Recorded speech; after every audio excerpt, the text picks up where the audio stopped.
Welcome to another episode of Dad Up of One. Thank you guys very much for joining me. Another episode. This is actually my second episode that I've done as far as the Where Are They Now series within the Dad Up podcast brand.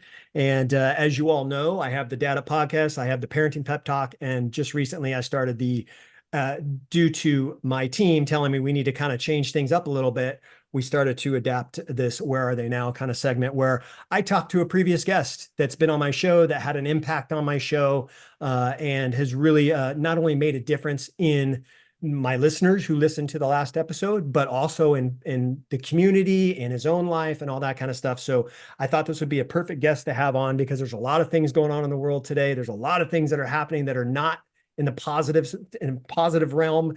And I think this would be a good opportunity for us to talk about it again. But he and I go back a couple years. He was on my show in March of 2022, episode 127. And we talk about his nonprofit. We talk about his book.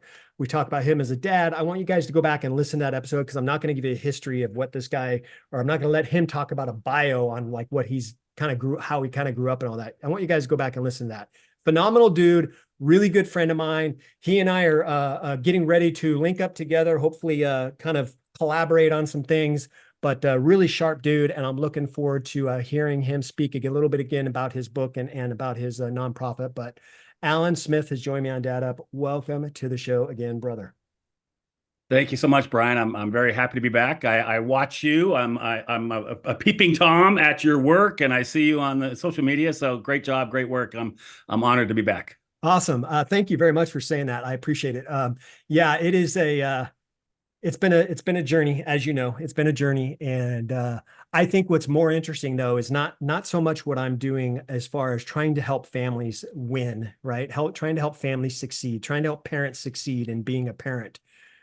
But it's what goes on in other areas of this kind of this community that we're in, where you're helping, you have a specialized area that you're helping families, you're helping parents, right? You're helping kids. I'm doing the same thing, but in a different area. And I want to talk about that because we're talking about a foundation that he is part of that really puts their neck out there to really help young kids that are not only lost, but are being taken advantage of. And I'll let him kind of dive into a little bit of it again, but it's Saving Innocence. And I just want to kind of dive right in because there's a lot of crud that has been going on the last couple of years since you and I met, but it seems to have gotten, kind of worse with how things are going as far as kids being taken and used in ways that are not appropriate and all that. So let's get into it. Saving Innocence. How's that going? Saving Innocence is going well. That's a really big question with lots of ways to answer it for sure. We're going strong. We're doing what we do. And just to catch up your listeners, go back and listen to that previous post that Bryan mentioned. But we're about a 14-year-old anti-human trafficking agency, and we're fighting every day, pushing up against the darkest and most evil of crimes perpetrated on the most vulnerable of children. And it's our honor to be in that space. And our focus has been most of these 14 years working with child victims of sex trafficking. So it's heartbreaking that's happening, the reality that's happening out there in the world and in our country and in our cities. But it's an honor to be there, and we're fighting the good fight every day for sure. Yeah, I think it's phenomenal work. As I said, it's something that it really, when I think of it as a parent, and I'm just going to put my own kind of views on it as far as if it was within my household. I have two boys, as you know. You have kids. My two boys are 25 and 22 now. But when I think about them, and I think about if they come across a situation, maybe in their teenage years, early teenage years, where it's social media or something like that, and they're enticed by somebody that they don't know to, reach out to this stranger, and they go about doing it. And then turns out something happens to them where one of my boys is, taken advantage of, or led down a path to make him believe that maybe he's being used in a good way and really is not. I don't know what I would do as a dad. I mean, as a dad, it would crush me, number one. Okay. Number two, it would piss me off to no end, right? It would make me angry to a point that I think that I would probably end up in jail to the Yeah. damage that I would do to somebody that was trying to take advantage of my family or my kids. And so for you to be right in the thick of that, right? You're having to not only help these kids, right? But you're also having to go against the perpetrators, right? But you're also trying to guard the family, the parents that may be mad or upset or unsure of how to handle the situation. So you're also trying to kind of, I don't know if coddling is the right word, but you're kind of helping them to understand the appropriate action that you guys need to take in order to help these kids. Can we talk about that a little bit? Because I'm sure you've come across it where you have a dad or a mom that, or parents or family that is just irate about what has happened. And how do you, I mean, let's talk about that. How do you deal with that? Yeah, there's a lot of interesting nuances with what you just said. And first of all, I agree completely. About 8.5 years ago, when I was considering joining this team of Saving Innocence, I told my wife, I said, there's a chance I'll be in jail within the next year, or we might adopt like 100 kids. I'm not really sure which one is going to happen. Maybe both. I'm not sure. And thankfully, I haven't gone to jail yet, and we haven't actually adopted any kids. So, but yeah, enraging. And that's part of what drives me as a dad and as a strong man trying to make a difference in the world is that you can't know about something terrible and horrific and do nothing about it. Like the depths of our being and our soul and our masculinity drives most men to create a solution, to be part of the solution in some way, shape, or form. And you can't look away. You can't unsee it. You can't unlearn about it. And so it's been a lot of our work and my work with this book that we wrote. We'll talk about it, is just to help bring awareness to everybody, but predominantly men, because men are the biggest part of the problem of human trafficking, sad to say. So if we can get a hold of enough men and have them see things differently and change their behaviors, we can get after this crime. Yeah, it's enraging as a parent and as a human. You don't have to even be a parent, but as a parent, I have a son and a daughter, and since we last talked, we now have our first grandchild, and Oh, so cool. we Congratulations. have a little dude, Henry Noble, and so now I'm thinking about him. And what world is he going to grow up? And that's a big driver for me. It's like what am I leaving? I have a responsibility, and I would like to believe that we all do. I'm speaking from me, and if this resonates with any of your listeners, great. But I think that we have a responsibility to leave the world in a better place than the way we found it. Mhm. And especially in those hot spots of terrible crimes that are happening against the vulnerable. If we don't do something, anything, something to push against it, then we become complicit in the crime that's happening. We can't know about it and then look the other way, pretend like we don't know about it because it's uncomfortable.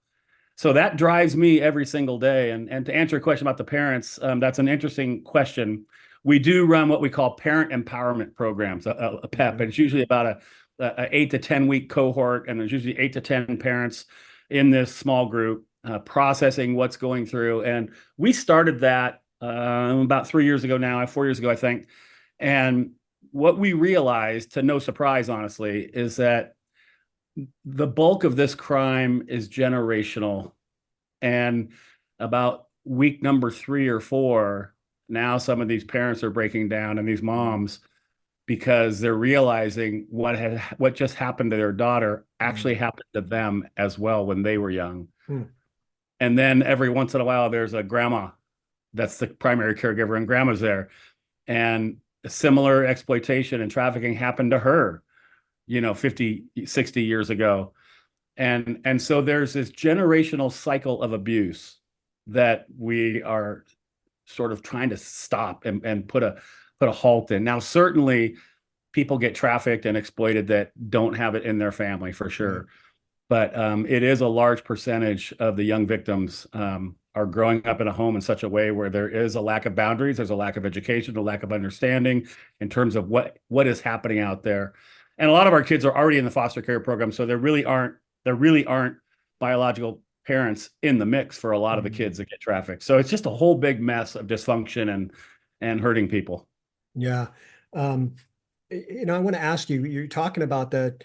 a lot of these kids are part of this are really in the foster care system.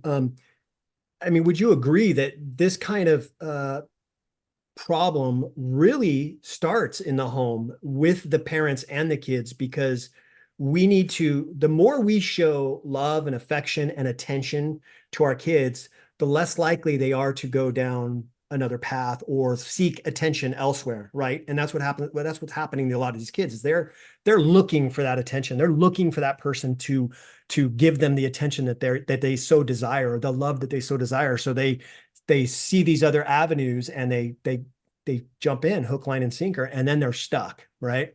And so I think I was just talking about this with a friend today about how it's really parents' responsibilities to show their kids the attention and the love and the guidance that they really need in the home in order to prevent them from potentially. Now, I'm not saying there's an exception to every rule. They still could go down those paths, but for the most part, if they have the mom and the dad and they're both giving them the love and the attention and the guidance and the support that they need within the home, and they're shown that this child is meaningful to me, and that child feels that way, it's less likely that child's going to end up going down the wrong road.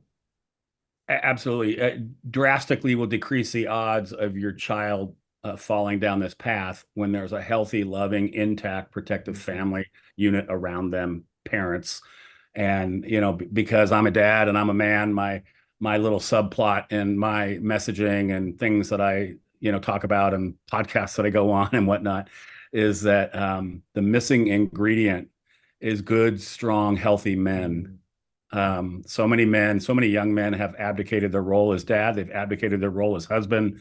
You can't find them necessarily even around. And so these kids are growing up with a mom who's doing the best that they can. They're managing and juggling everything, and there's no dad. And so when a young girl is growing up in that environment, she has no idea what a good, healthy man looks like because it's not anywhere around her. There's not a good dad loving her appropriately, being affectionate appropriately, and taking an interest in her appropriately. That when that's not happening, yeah, she'll go looking for that in some way, shape, or form. Some young boy, some young knucklehead who doesn't know what he's doing.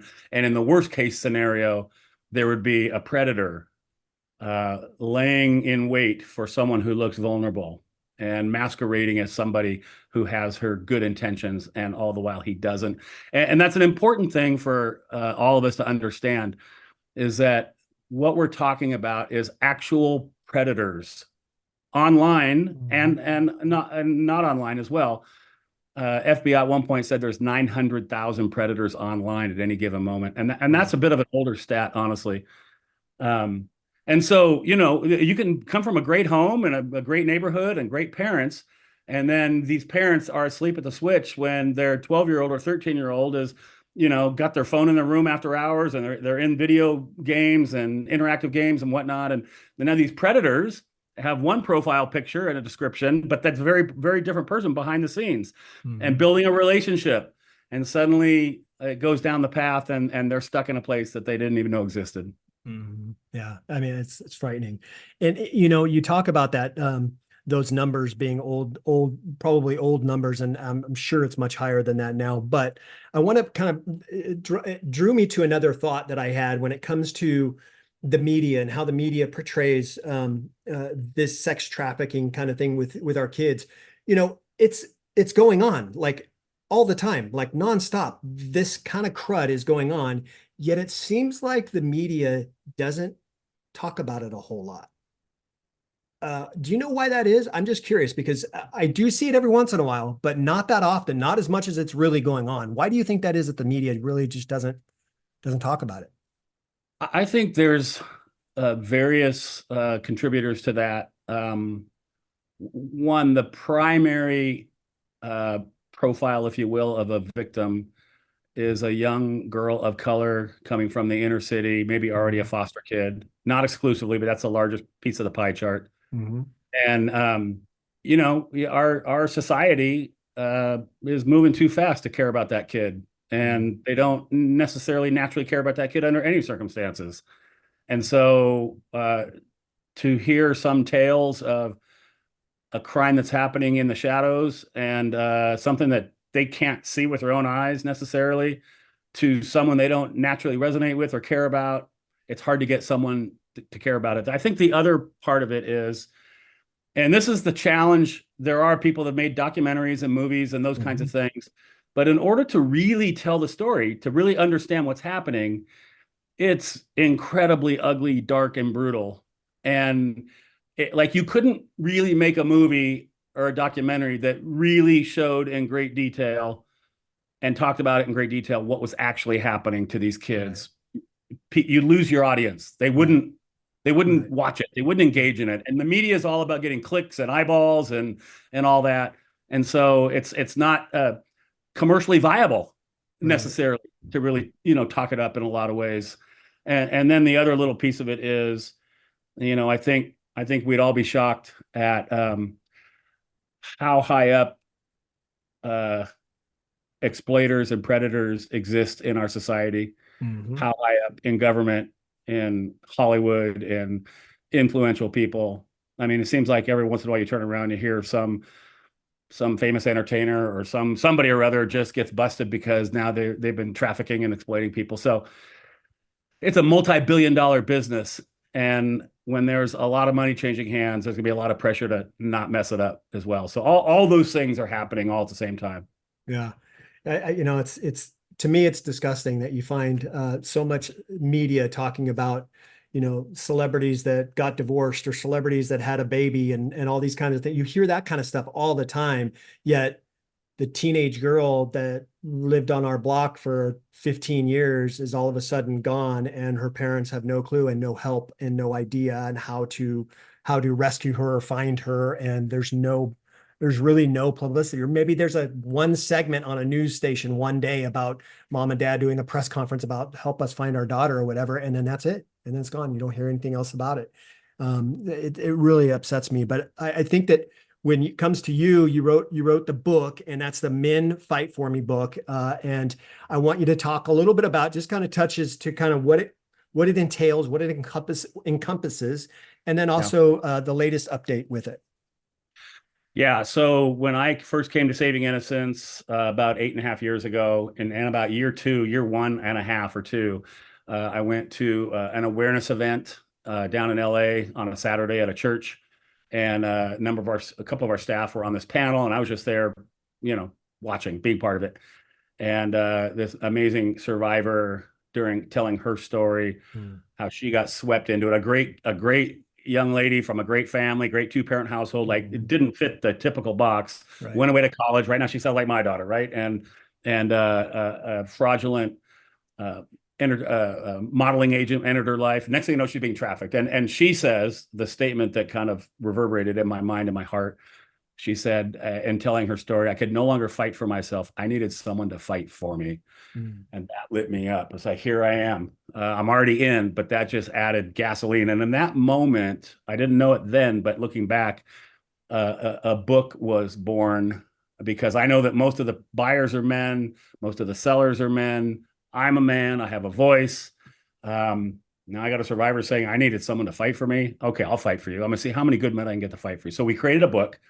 For the longest time, it was just called Fight For Me. And then we added the word men. Men Fight For Me. There's the title. It looks like that. You can find it on Amazon. And we were basically just telling the story. There's 6 really amazing survivors of trafficking that are lending their voice and their story. There's other professionals. And it's not a man-shaming book in any way, shape, or form. I'm trying to draw men in. I'm not trying to push men away, but we are taking a good, hard, honest look at a man's role in this world.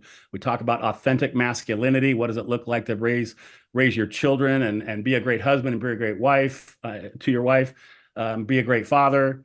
And then there's all kinds of practical steps on here's what you can do to get involved. So that's the essence of the book. There's a little website called fightforme.net that has bios of the contributors and a lot of more information and links to buy the book. And the big update, where are they now? Since I last talked to you, I had this idea. A couple of the survivors have their own books, and they have them on audiobook. And I was listening. I started reading the book. I said, oh, they're on audiobook, Audible. So I listened to it. And it was so powerful to hear their story and their voice talking about what they were doing. And I had this idea. We have so many amazing people in this book. What if we saw how many of them we could get into the studio? I had a friend of mine had a studio kind of donating his time. sound engineer donating his time. And so it took about a year and a half. We got we got probably 20 people that are in the book, and especially the six amazing survivors, got them into the studio, telling their story and their voice. And now there's this conversation. It's, most audiobooks, just one person reading it. Right. Maybe the author, maybe somebody they hired, just one person reading the book, and that's fine. But this is really something different. And it's incredibly powerful to hear so many voices, this collage of voices weaving its way through this content. So I'd encourage you all, especially, typically guys don't like to read a lot, at least most of the guys I know. But you drive your car, you commute to work, you run on the treadmill or something, and you can get it anywhere. Audiobooks are for sale. I'd encourage you to get it. And as I'm sure I said 2 years ago on your podcast, proceeds are being divided amongst the survivors that are in the book. So I can unapologetically say buy some paperbacks, but then also get the audiobook and listen to it, because it's really powerful. Oh, that's awesome. I think that's cool. And what I love about that concept or that idea, I have heard books similar to that. I hear you hear authors of books doing their reading of the book, and then they have the person that they're telling a story about give a little they speak on it. So I have heard that kind of that way of doing things, and it's phenomenal because it makes it authentic, right? Yeah. It's not just Alan Smyth is sitting here talking about this book that was written and he's reading it to you. And no, you're listening to these girls in their own voices, in the authenticity of the, I can't even say the word. It's so authentic that it's remarkable, and it's touching, and it brings you into their world, right? It makes you feel like you know them, like they're your next door neighbor, like they're your daughter, like they're your friend. And so I highly encourage, like he said, to get it, because listen, you're not putting money in Alan's pocket. Alan's doing this, and Alan's pushing this book for these people that the book was written for, to give back to them for the stuff that they've gone through. So I highly recommend you get it. I already have the paperback, but I'm definitely going to download the audio, and I'm going to encourage everybody to do the same. But I think it's great. I think what you're doing is phenomenal. And I think that when it comes to parents and that are listening to this that maybe didn't hear the first episode, go back and listen to it. Like I said, I think it's like episode 120, what did I say, 127.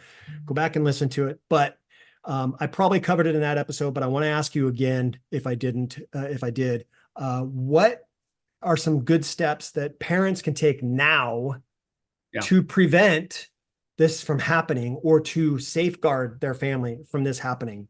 What can they do? Yeah, that's the question. And in all humility, I say read this book as soon as possible, because there's a ton of parenting advice and man-to-man talk advice that will really inform a lot of that. The short answer that I tell parents all the time is back to this predator idea.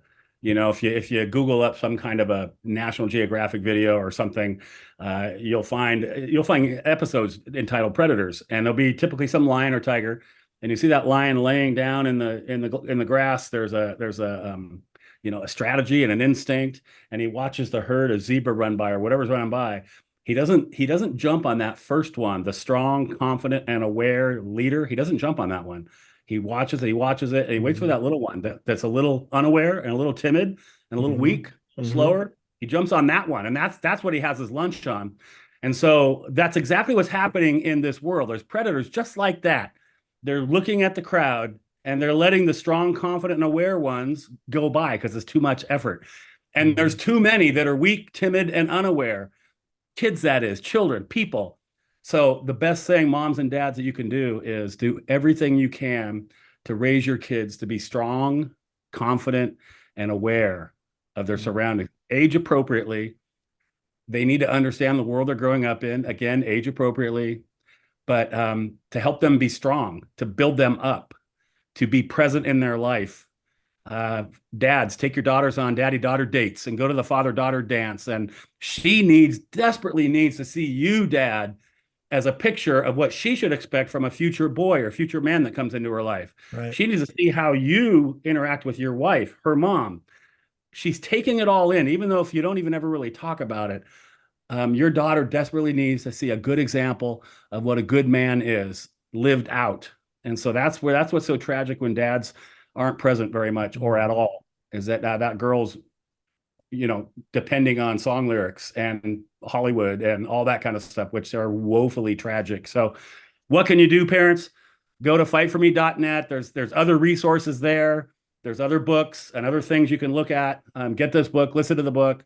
And then on the fightforme.net, there is a resource by the amazing survivor that said, I needed someone to fight for me, is in this book. Her name's Rachel, and she tells her story in chapter 3 of this book. And she created this amazing series, this amazing tool that every teen should watch. There's about 8 short videos in it.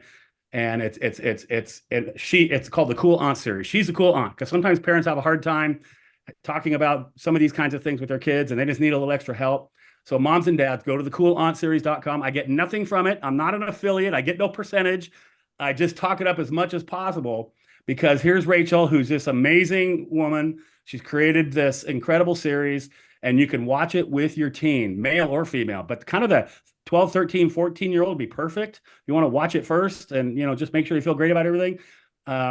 That's a great tool that is available for you as well.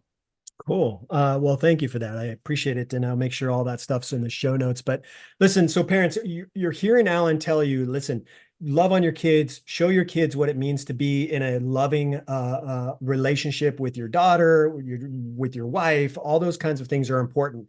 But it's also important to talk to your kids about the dangers. Now, he's not telling you to scare the crap out of your kids. He's not telling you that.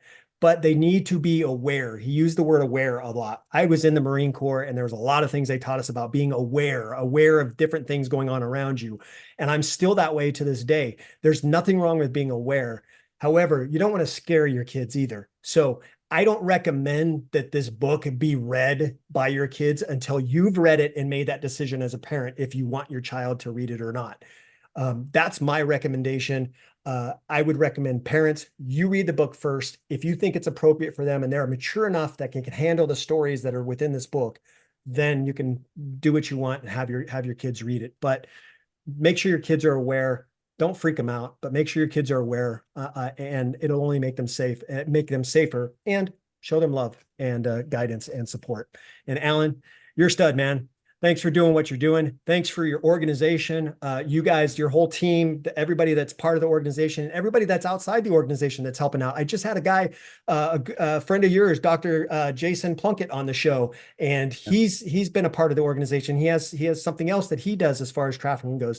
So you guys are phenomenal. I envy you guys. I really do, because it's something that I'm passionate about myself, and I can't wait to get involved. But you and I are going to talk more about that, obviously. But thank you again for being on, brother. I really appreciate it, and I'm glad things are going well. And definitely make sure to continue to push this for you as much as I can.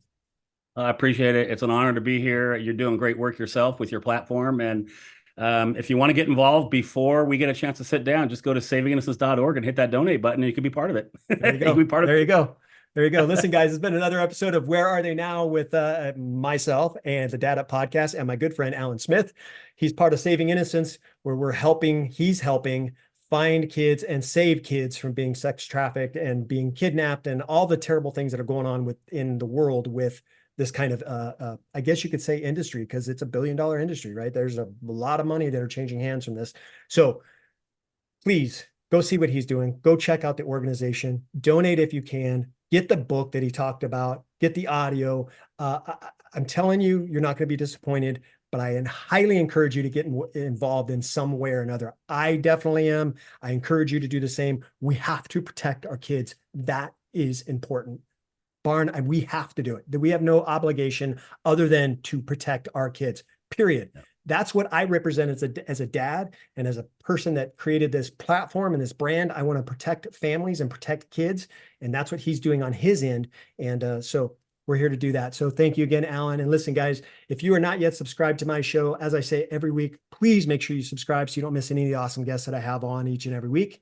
And as always, I look forward to seeing you all on the next episode of Dad Up. Wow, another amazing episode in the books.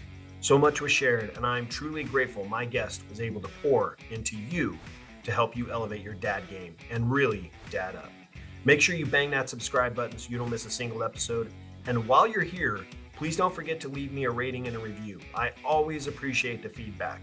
And one last thing, don't forget, your role as a dad is one of the most important roles you have. So if you need a little help or have questions, don't hesitate to reach out to me on my website at daduptribe.com or at my Instagram page at daduppodcast. Until next time, everyone, Dad Up.